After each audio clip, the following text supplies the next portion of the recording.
Welcome back to Extra Story. I am your resident military historian, and today we are looking at the invisible battlefield. When we conjure images of war, our minds instinctively drift towards the visceral, the thunderous clash of infantry, the relentless bombardment of artillery, and the triumphant raising of a flag over a conquered capital.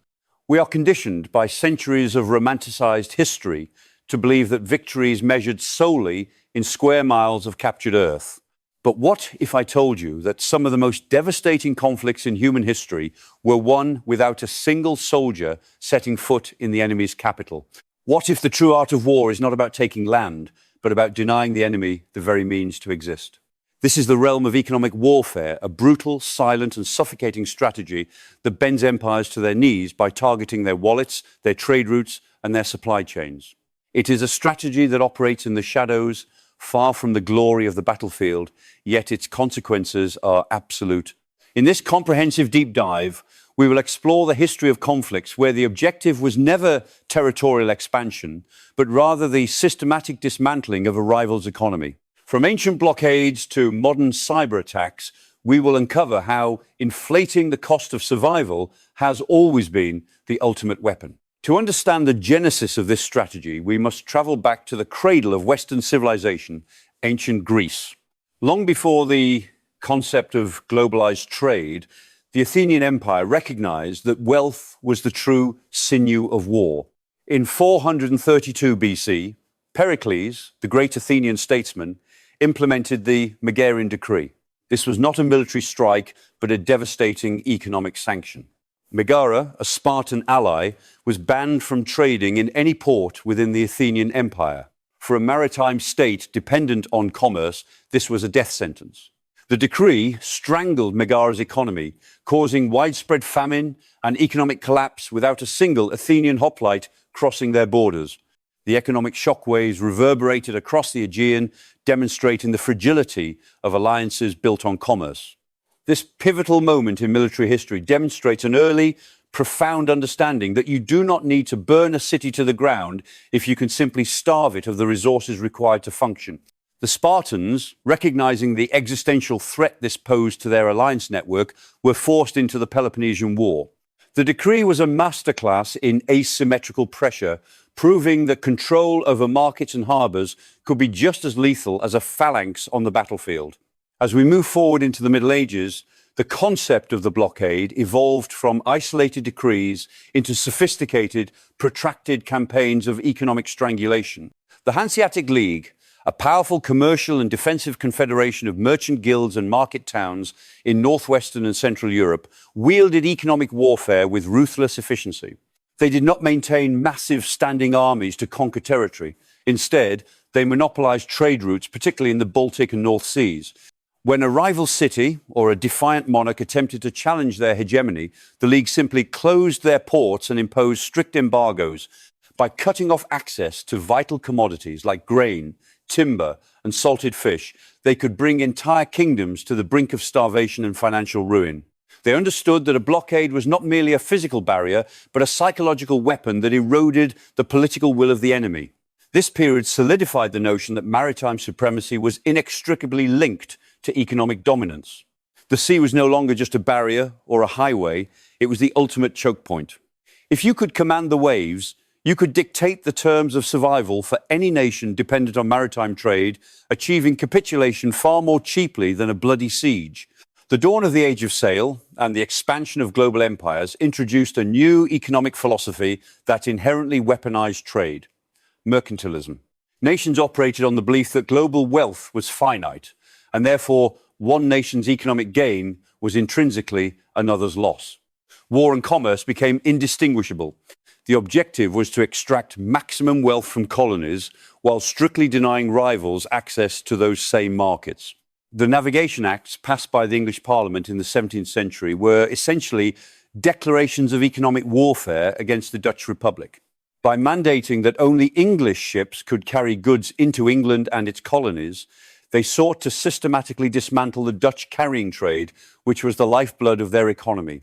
This sparked the Anglo-Dutch Wars, conflicts fought almost entirely at sea, not to conquer Amsterdam or London, but to secure monopolies over trade routes to the East Indies and the Americas.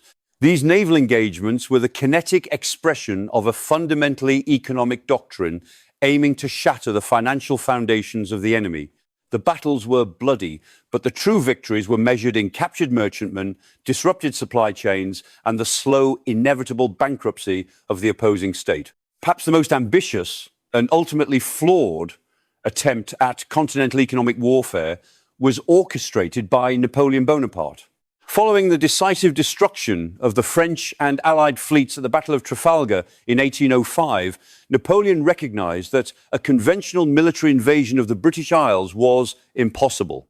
Napoleon recognized that a conventional military invasion of the British Isles was impossible. The Royal Navy's absolute supremacy over the English Channel was an insurmountable barrier.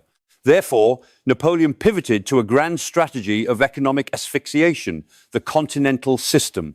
Enacted through the Berlin Decree of 1806, this system sought to completely embargo British trade from the European continent.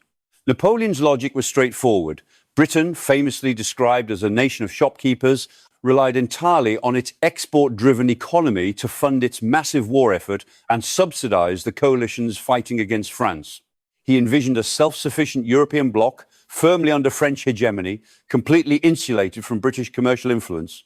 By closing all European ports to British goods, Napoleon intended to trigger hyperinflation, mass unemployment, and eventual economic collapse within the United Kingdom, forcing them to sue for peace. It was a war of attrition waged not with muskets, but with customs officers and trade barriers. However, Napoleon's continental system serves as a profound historical lesson in the limitations and unintended consequences of economic warfare. While it did cause significant economic distress in Britain, leading to riots and a severe recession, the system ultimately proved far more damaging to the European continent itself. The British retaliated with the Orders in Council, instituting a comprehensive naval blockade of France and its allies. The Royal Navy's grip on global maritime trade meant that while Europe was closed to Britain, the rest of the world was closed to Europe. Continental industries were starved of crucial raw materials, and the smuggling of British goods became a massive, lucrative, and unstoppable black market enterprise. The sheer administrative burden of policing thousands of miles of coastline proved to be an impossible logistical nightmare for the French Empire. Furthermore, enforcing this gargantuan embargo required Napoleon to continuously expand his empire, leading to disastrous military campaigns in the Iberian Peninsula and, fatally, the invasion of Russia in 1812, which was launched primarily to punish Tsar Alexander I for abandoning the continental system. Napoleon's attempt to win a war purely through economic strangulation ultimately collapsed his empire. Across the Atlantic, the American Civil War provided another masterclass in the devastating efficacy of economic warfare, encapsulated in the Union's Anaconda Plan. Proposed by General-in-Chief Winfield Scott at the outbreak of hostilities, the strategy was named after the South American snake that suffocates its prey. Unlike the bloody grinding battles of attrition in Virginia, the Anaconda Plan was a long-term strategic vision designed to slowly strangle the Confederacy's agrarian economy. The plan relied on a massive naval blockade of the southern coastline, stretching from Virginia to Texas, and an aggressive campaign to take control of the Mississippi River, effectively splitting the Confederacy in two. By controlling the internal waterways, the Union aimed to sever the logistical spine of the South, preventing the movement of vital supplies. The South was entirely dependent on exporting cotton to Europe to fund its war effort and importing manufactured goods, weapons, and even basic foodstuffs. By severing these vital maritime arteries, the Union ensured that the Confederate war machine would slowly grind to a halt. While the blockade was initially porous, it tightened inexorably over 4 years, guaranteeing that the Confederate Army would eventually fight without adequate rations. The insidious nature of the Anaconda Plan lay in its compounding effects over time. As the Union blockade became increasingly impenetrable, the economic reality within the Confederacy became dire. Inflation skyrocketed as the Confederate government, cut off from hard currency, resorted to printing unbacked paper money. The cost of basic necessities soared beyond the reach of ordinary citizens, leading to bread riots in southern cities. The entire societal structure of the Confederacy began to fracture under the relentless pressure of this economic asphyxiation. The inability to export cotton meant that vast stockpiles rotted on the wharves, while the lack of imported industrial machinery meant that southern railways, crucial for moving troops and supplies, could not be repaired or maintained. The blockade also forced the Confederacy to divert precious manpower and resources to coastal defense, weakening their frontline armies. This is the essence of modern economic warfare, making the enemy's existence exponentially more expensive and logistically impossible. The Union didn't just defeat the Confederate armies on the battlefield, they systematically dismantled the economic infrastructure that allowed those armies to exist in the first place, leading to a capitulation of pure exhaustion. As we transitioned into the 20th century, the nature of warfare underwent a seismic shift. The Industrial Revolution had transformed nations into massive, interconnected economic engines. Armies were no longer relatively small professional forces. They were vast, conscripted multitudes requiring millions of artillery shells, thousands of miles of railway track, and an endless supply of coal, steel, and oil. The scale of industrial warfare meant that the distinction between the military front line and the civilian home front completely evaporated. The factory floor had become as crucial to the war effort as the frontline trench, and the industrial worker as vital as the infantryman. A nation's ability to wage war was now entirely dependent on its industrial output and its access to global supply chains. Consequently, targeting the enemy's economy was no longer just an alternative strategy. It became the primary prerequisite for victory. Military planners realized that destroying a factory complex, severing a vital railway junction, or sinking a fleet of merchant vessels carrying raw materials was mathematically more efficient than trying to destroy the weapons those materials would eventually produce. The economic infrastructure itself became the most critical target. The First World War provided a horrific demonstration of industrial-scale economic warfare. Upon the outbreak of hostilities in 1914, the British Royal Navy immediately implemented a distant yet suffocating naval blockade of the German Empire. Unlike the close-in blockades of the Age of Sail, the British leveraged their geographical advantage, sealing off the entrances to the North Sea, the English Channel, and the waters between Scotland and Norway. This effectively cut Germany off from global trade. The blockade was not merely a military operation, it was a comprehensive economic weapon encompassing a labyrinth of international law, contraband lists, and diplomatic pressure on neutral nations. This was a total war where the distinction between combatant and non-combatant was deliberately erased in the pursuit of absolute victory. The British redefined contraband to include not just weapons and ammunition, but essential raw materials like cotton, rubber, and crucially, foodstuffs and fertilizers. The objective was chillingly simple: to starve the German war machine of the materials it needed to fight and to starve the German civilian population into submission, exhausting their resources faster than they could be replenished. The consequences of the British blockade were catastrophic for the Central Powers. Germany, despite its formidable industrial base, was heavily reliant on imported nitrates for both explosives and agricultural fertilizers. Cut off from these supplies, German agricultural output plummeted. This, combined with the diversion of manpower to the trenches, led to the infamous turnip winter of 1916 to 1917, where the civilian population was reduced to surviving on root vegetables, typically reserved for livestock. Malnutrition became rampant, disease spread rapidly, and the morale of the home front shattered. The sheer scale of the human suffering inflicted by the blockade remains a chilling testament to the ruthless logic of total economic warfare. The blockade forced the German government to implement draconian rationing and centralized control over the entire economy, stifling innovation and exacerbating inefficiencies. While the German army remained a potent fighting force on the Western Front until the very end, the nation supporting them was rotting from within.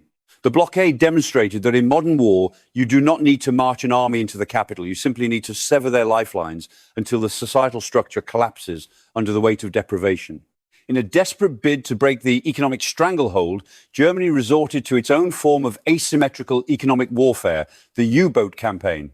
Recognizing they could not defeat the Royal Navy in a conventional surface engagement, the Germans unleashed their submarines to wage a war of commerce raiding against British merchant shipping. The strategy of unrestricted submarine warfare aimed to sink any vessel, belligerent or neutral, approaching the British Isles. The ocean depths became a silent, terrifying battleground where the fate of empires was decided by the tonnage of merchant vessels sent to the bottom. The goal was to mirror the British strategy, to starve the United Kingdom by severing its vital transatlantic supply lines, particularly the flow of food and munitions from the United States. In early 1917, the U-boats brought Britain perilously close to the brink of starvation, sinking millions of tons of shipping and severely depleting their reserves of wheat and essential supplies. This was a purely economic counteroffensive, targeting the logistical arteries rather than the military muscle.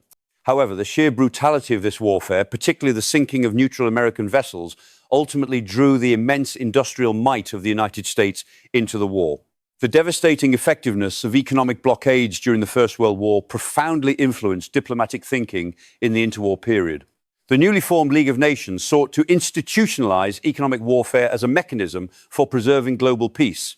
The concept was that the threat of collective economic sanctions, a total embargo by all member states, would deter aggressive nations from resorting to military conflict. Article 16 of the League's covenant explicitly outlined the use of economic boycotts against any nation that committed an act of war. This was a revolutionary idea. The belief that the global economy could be weaponized for peace, that the collective withdrawal of trade and financial access could cripple a belligerent state without a single shot being fired. However, the reality of implementing these sanctions proved incredibly complex.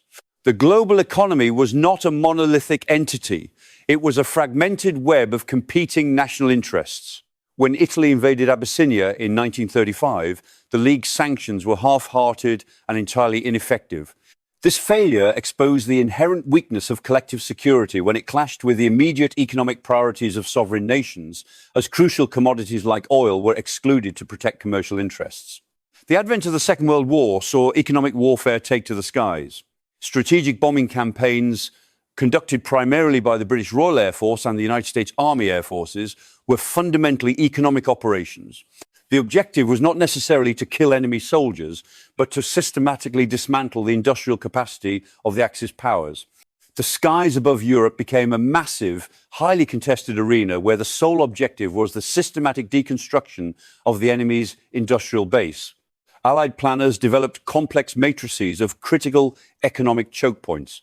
They targeted the ball-bearing factories of Schweinfurt, understanding that without these tiny components, the production of aircraft, tanks, and submarines would grind to a halt. They relentlessly bombed the synthetic oil plants of the Ruhr Valley and the Ploiești oil fields in Romania, aiming to literally drain the lifeblood from the German war machine. This was a highly analytical, almost mathematical approach to warfare, calculating the exact tonnage of high explosives required to halt a specific percentage of enemy production. It was an acknowledgement that destroying a factory floor was often a more efficient way to secure victory than engaging the tanks that factory produced. Beyond the factories themselves, the strategic bombing campaigns increasingly focused on the connective tissue of the enemy's economy, the transportation infrastructure. The transportation plan implemented prior to the D-Day landings in 1944 aimed to completely paralyze the French and German railway networks. By destroying marshalling yards, bridges, and rolling stock, the Allies sought to prevent the rapid reinforcement of the Normandy coast. But the wider economic impact was equally devastating. Even if a German factory survived the bombing, it was useless if it could not receive raw materials or distribute its finished products. Without a functioning transportation network, the highly sophisticated German war economy was reduced to a collection of isolated, paralyzed components. Coal, the primary energy source for German industry, piled up at the mines because there were no trains to transport it to the factories. The economy was deliberately fragmented into isolated, dysfunctional pockets. This strategy highlights a crucial tenet of modern economic warfare. Mobility is as vital as production. If you can degrade the enemy's logistical capacity, you exponentially increase the friction and cost of their every action, making them incapable of sustaining a protracted conflict. In the Pacific Theater, the United States executed one of the most devastatingly effective, yet historically underappreciated campaigns of economic warfare, Operation Starvation. In the final months of the war, American B-29 superfortresses systematically dropped thousands of naval mines into the vital shipping lanes, harbors, and inland waterways of the Japanese home islands. Japan, an island nation entirely dependent on maritime imports for food, fuel, and raw materials, was particularly vulnerable to this form of blockade. The silent threat of the naval mine proved to be a weapon of mass economic disruption, fundamentally altering the strategic calculus of the Pacific War. The aerial mining campaign was incredibly low risk for the Americans, but yielded catastrophic results for the Japanese economy. The mine sank more Japanese shipping tonnage in the last 6 months of the war than the entire Pacific submarine fleet combined. The coastal transport system, essential for moving food from the agricultural north to the industrial south, was completely paralyzed. Industrial production plummeted and the civilian population faced imminent famine. Operation Starvation proved that a technologically advanced force could completely strangle an island empire without a massive amphibious invasion. The conclusion of the Second World War immediately gave way to the Cold War, a decades-long struggle for global hegemony, where direct military confrontation between the superpowers carried the apocalyptic threat of nuclear annihilation. Consequently, economic warfare became the primary battleground. The world was divided into two distinct competing economic blocs. The United States and its allies established COCOM, designed specifically to enforce an embargo on the export of advanced technology, industrial machinery, and strategic materials to the Soviet Union and the Eastern Bloc. This technological embargo was a silent, continuous siege designed to ensure the Soviet bloc could never achieve parity with the capitalist West. The strategy was to leverage the superior innovative capacity of the West to maintain a permanent technological and economic advantage. By denying the Soviets access to advanced computers, precision machine tools, and modern telecommunications equipment, the West ensured that the Soviet economy remained structurally inefficient and perpetually struggling to keep pace. It was a war of developmental attrition, aimed at making the Soviet system so inherently expensive and dysfunctional that it would eventually collapse under its own bureaucratic weight. The first major crisis of the Cold War, the Berlin blockade of 1948, was a pure exercise in economic coercion. The Soviet Union, seeking to force the Western Allies out of their designated sectors in West Berlin, severed all land and water transit routes connecting the city to West Germany. It was a classic siege tactic, updated for the 20th century, aimed at starving the 2 million residents of West Berlin into political submission. The Soviet objective was clear: make the geopolitical cost of maintaining West Berlin too high for the Western Allies to bear. However, the Allies responded not with military force, but with an unprecedented logistical miracle: the Berlin airlift. The roar of the cargo planes became a powerful symbol of Western resolve, proving that logistical supremacy could neutralize a geographic stranglehold. For over a year, American and British cargo planes flew around the clock, delivering thousands of tons of food, coal, and essential supplies to the besieged city entirely by air. The airlift turned the tables on the Soviet economic blockade, demonstrating that superior logistics and immense economic resources could overcome a geographical chokehold. The Soviets, realizing their blockade was failing, eventually relented. During the most perilous moment of the Cold War, the Cuban Missile Crisis of 1962, the United States once again utilized economic and logistical pressure as an alternative to direct military strikes. Upon discovering Soviet nuclear missiles in Cuba, President John F. Kennedy opted to implement a naval quarantine around the island. The term quarantine was carefully chosen over blockade, as a blockade is technically an act of war under international law. The quarantine was a masterful display of brinkmanship, utilizing the threat of overwhelming naval force to achieve a specific, limited economic objective. The objective was strictly limited to physically intercept and prevent any further Soviet vessels from delivering offensive military equipment to Cuba. This was a high-stakes game of geopolitical chicken, leveraging the overwhelming superiority of the US Navy in the Caribbean to force a Soviet capitulation without initiating a shooting war. The quarantine placed the burden of escalation squarely on the shoulders of the Soviet leadership. It was a brilliant application of economic and logistical interdiction, using the threat of physical force to control the flow of strategic materials. The strategy succeeded, forcing the Soviets to dismantle their missiles. The late 20th century witnessed a profound shift in economic warfare as developing nations realized they possessed a devastating economic weapon: energy. During the 1973 Yom Kippur War, the Organization of Arab Petroleum Exporting Countries initiated an oil embargo against nations perceived as supporting Israel, primarily the United States and its Western European allies. This was a paradigm-shifting event. It was not a military superpower imposing its will on a weaker state, but a cartel of resource-rich nations leveraging their control over a critical global commodity to exact massive political and economic pain. The long lines at gas stations and the shuttered factories served as a stark, unforgettable lesson in the fragility of a petroleum-dependent global economy. The embargo caused global oil prices to quadruple almost overnight. The economic shockwaves were catastrophic, triggering severe inflation, massive fuel shortages, and a deep global recession. The 1973 oil crisis vividly demonstrated the sheer vulnerability of modern industrialized economies to disruptions in their energy supply chains. It proved that the power to inflict devastating economic damage simply required the collective will to turn off the spigot and watch the opponent's economy grind to a halt. In the post-Cold War era, the use of economic sanctions has proliferated, becoming the default tool of statecraft for dealing with rogue states, human rights abusers, and nuclear proliferators. The strategy has evolved from the blunt instruments of total embargoes to highly targeted, smart sanctions. Instead of punishing an entire civilian population, modern sanctions aim to surgically isolate the political and military elites of a targeted regime. This involves freezing the overseas assets of specific individuals, imposing travel bans, and prohibiting international companies from doing business with state-owned enterprises.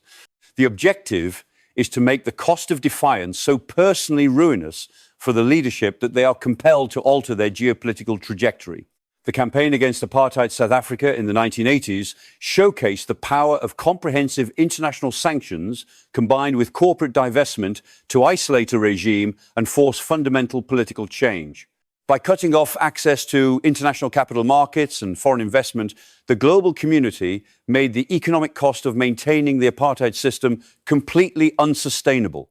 This era solidified the understanding that modern economic warfare is a slow, grinding process of financial attrition. In the 21st century, the battlefield has moved from the high seas and factory floors into the digital realm of international finance. The most potent weapons in the modern arsenal of economic warfare are not blockades, but the control over the global financial architecture. The United States, leveraging the dominance of the US dollar as the world's primary reserve currency, possesses an unprecedented ability to project economic power.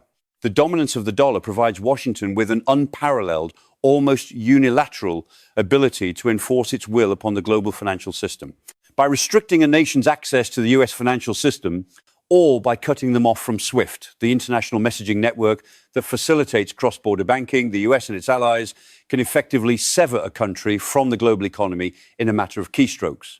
This financial weaponization was used with devastating effect against Iran to force them to the negotiating table. When a nation is disconnected from SWIFT, it cannot process international payments, sell its oil, or import essential goods. It is the modern equivalent of a medieval siege, executed not with catapults, but with banking regulations, aiming to make survival economically painful. Today, the concept of economic warfare has expanded to encompass the very structure of global supply chains. In an era of hyper-globalization, manufacturing is heavily reliant on complex, just-in-time logistics networks spanning multiple continents. This immense efficiency has created profound vulnerabilities. Nations are increasingly willing to weaponize these dependencies. We see this in the restriction of vital components, such as advanced semiconductors. The modern battlefield is defined by the intricate webs of global commerce, where a disruption in one hemisphere can paralyze production in another. By controlling the export of the highly specialized machinery required to manufacture microchips, nations can effectively throttle the technological advancement and military modernization of their geopolitical rivals. It is a strategy of forced technological stagnation. Furthermore, the control over critical minerals and rare earth elements, essential for everything from smartphones to guided missiles, has become a major vector of economic coercion. If a nation dominates the processing of these materials, they hold a powerful leverage over the entire global supply chain.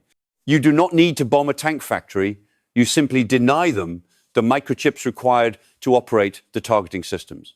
The resurgence of protectionist policies and explicit trade wars marks a return to a more combative era of international commerce. Tariffs, historically used to protect nascent domestic industries, are now frequently deployed as blunt instruments of geopolitical leverage. By imposing massive tariffs on billions of dollars worth of imported goods, nations seek to inflict direct economic pain on their rivals, aiming to force concessions on trade imbalances, intellectual property theft, or broader strategic issues. These policies reflect a dangerous shift towards economic nationalism, where the pursuit of relative advantage outweighs the benefits of global cooperation. These trade wars are essentially wars of economic attrition, where each side attempts to absorb the financial damage while hoping the opponent's economy cracks first. The collateral damage, however, is often vast, disrupting global markets, increasing costs for domestic consumers, and forcing a chaotic restructuring of international supply chains. This modern mercantilism reflects a zero-sum mentality where economic interdependence is viewed not as a source of stability, but as a critical vulnerability to be exploited. It is a stark reminder that the global trading system is a highly contested arena. The most alarming frontier in modern economic warfare is the cyber domain. State-sponsored hackers and proxy groups now possess the capability to inflict devastating damage on a rival nation's economy without ever crossing a physical border. The targets are no longer just military installations, but the critical civilian infrastructure that underpins modern society: power grids, financial networks, healthcare systems, and logistical hubs. The digital realm has become the ultimate asymmetric battleground, where a few lines of malicious code can inflict billions of dollars in economic damage. A successful cyber attack can paralyze a nation's economy instantly. Imagine the economic chaos of a major port facility being shut down by ransomware, preventing the loading and unloading of cargo ships for weeks. Consider the catastrophic financial impact of wiping the databases of a major national bank, or the societal disruption of taking a regional power grid offline during the depths of winter. These are not hypothetical scenarios. They are the active reality of contemporary geopolitical conflict. Cyber warfare represents the ultimate evolution of economic sabotage, capable of inflicting massive economic friction and chaos. When we analyze this vast historical continuum, from the Megarian Decree to modern cyber attacks, a singular, unifying strategic thread emerges: the strategy of exhaustion. Direct military confrontation is inherently risky, incredibly expensive in terms of blood and treasure, and often politically unsustainable. Economic warfare offers a calculated, seemingly cleaner alternative. The goal is rarely outright annihilation. Rather, it is to systematically increase the friction of the enemy's existence. It is a strategy that demands immense patience and a cold, calculating understanding of the intricate vulnerabilities within the enemy's societal structure.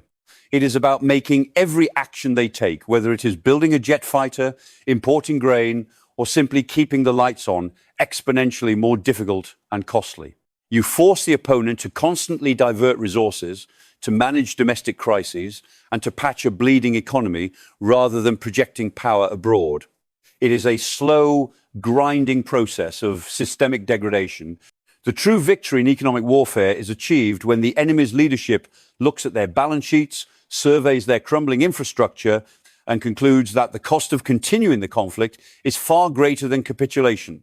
However, as your military historian, I must stress a profound and often overlooked reality.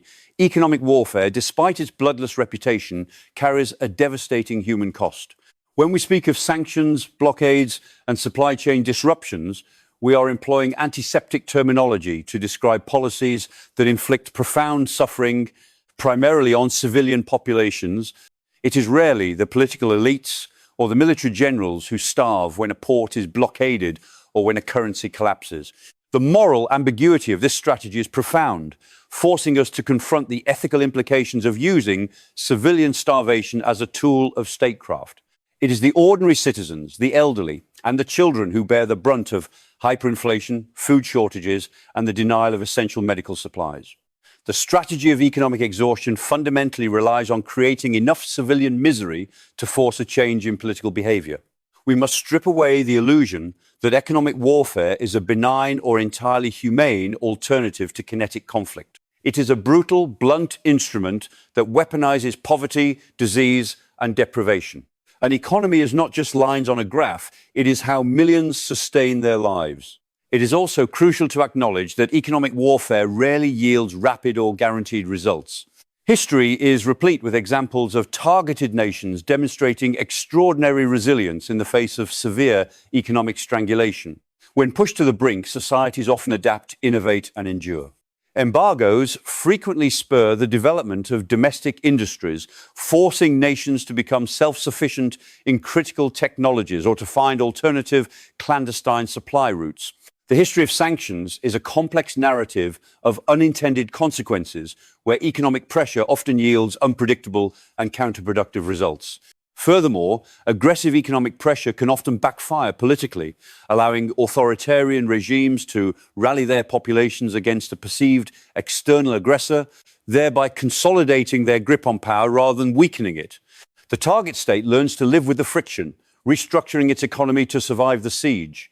Therefore, economic warfare is often a test of endurance between the sanctioning coalition and the targeted regime. It requires immense patience, continuous recalibration, and an unwavering commitment to maintaining the economic pressure over years before objectives are realized.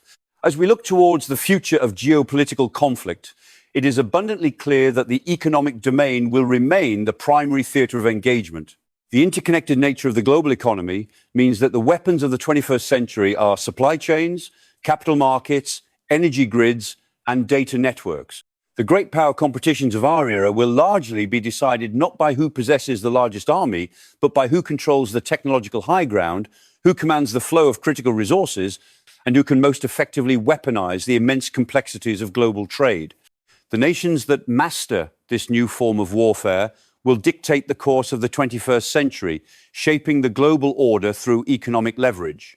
We are entering an era of perpetual, low-intensity economic warfare, where nations constantly probe each other's vulnerabilities, seeking to maximize their own resilience while simultaneously degrading the economic capacity of their rivals.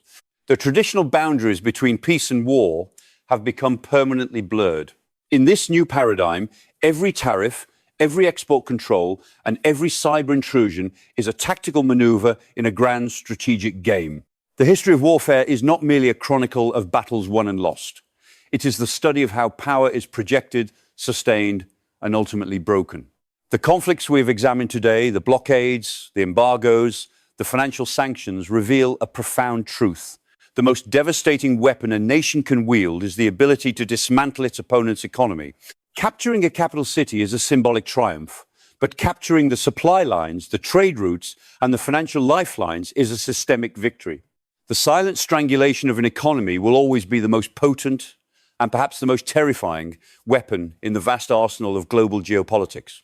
It is the art of rendering the enemy's military might irrelevant by denying them the resources required to sustain it. As we navigate an increasingly complex and interconnected world, understanding the mechanics of economic warfare is no longer just for historians. It is essential for anyone seeking to comprehend the true nature of global power. Thank you for joining me on this deep dive into the invisible battlefield. I am your military historian, and this has been Extra Story. Remember, in the grand calculus of conflict, the ledger is often mightier than the sword.